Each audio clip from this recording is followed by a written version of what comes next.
Pagkatapos makuha ang kampyonato sa women's volleyball this season, tagumpay na naman ng Arellano University sa cheerleading competition sa NCAA Season 92. Nakuha ng Chief Squad ang korona matapos ang kanilang flawless routine sa ginanap na kompetisyon nung nakaraang Huwebes.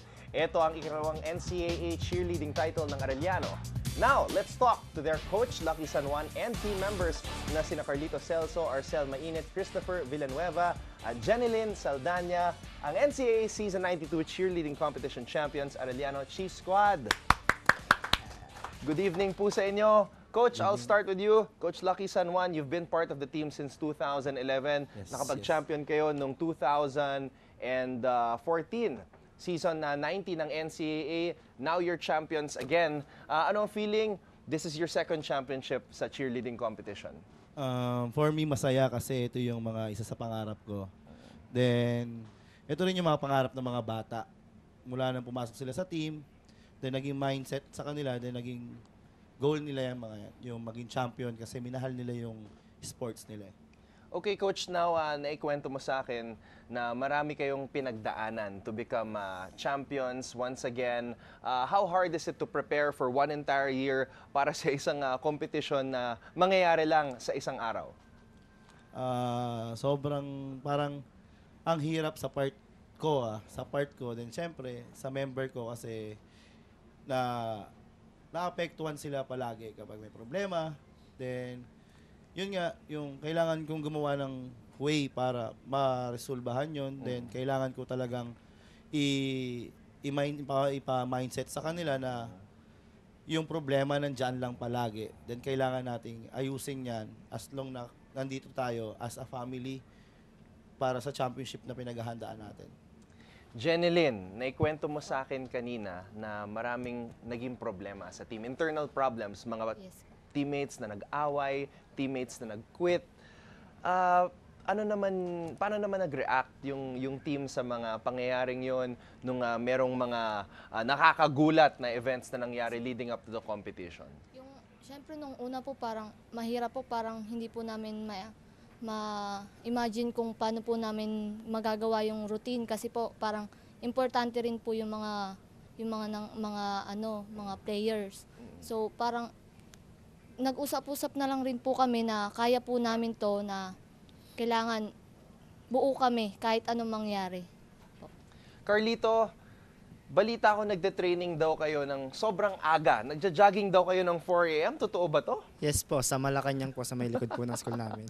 Pero ikwento mo naman sa amin, Carlito, ano ang a day in the life of a member of the Arellano Chief Squad? Ano ba ang isang araw para sa isang student athlete katulad mo? Para sa isang student athlete na katulad namin, kailangan early pa lang gising ka na madaling araw, nagtitraining kami 4 a.m.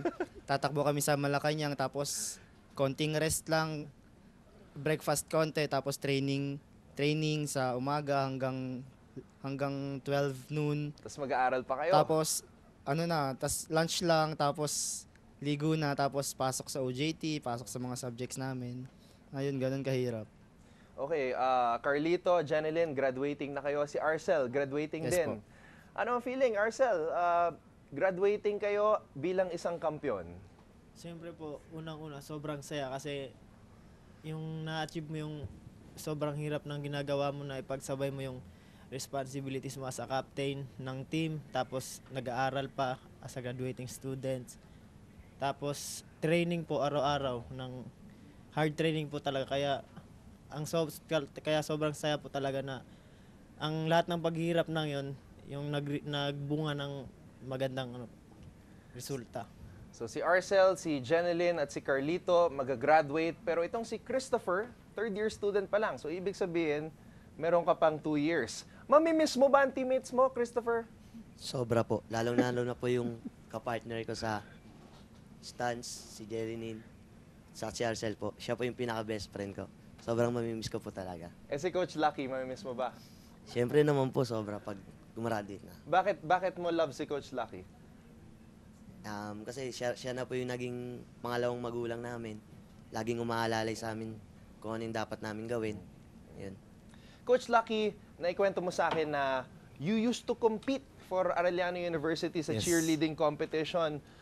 how much has the competition changed nung time na ikaw ay nagko-compete para sa Arellano and the competition these past 3 years?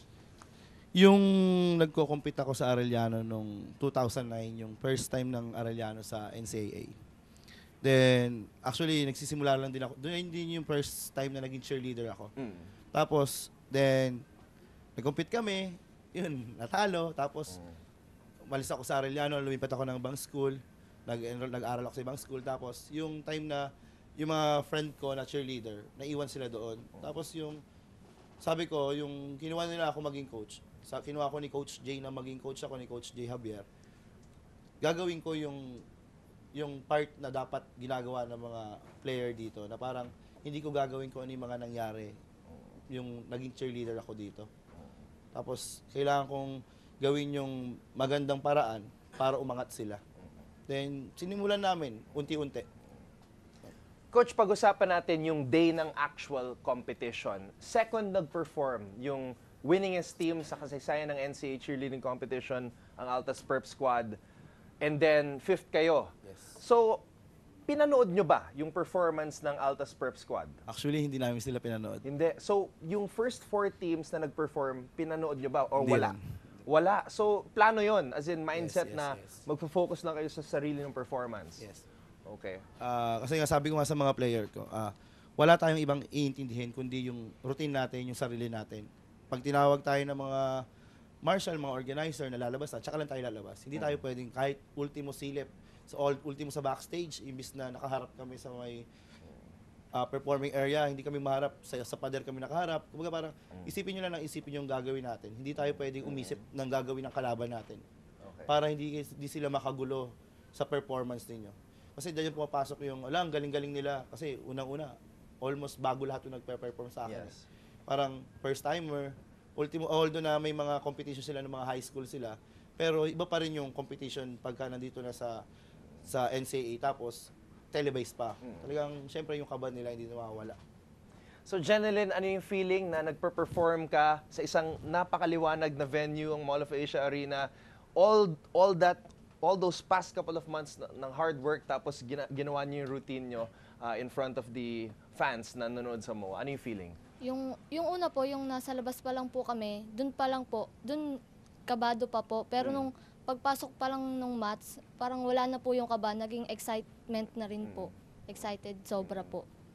After the competition naman, Carlito, after nyo mag-perform, ano yung pakiramdam?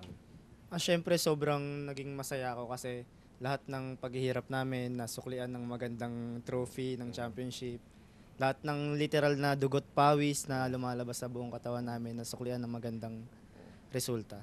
Arcel, ano yung pinaka hindi mo makakalimutang moment ng NCAA cheerleading career mo?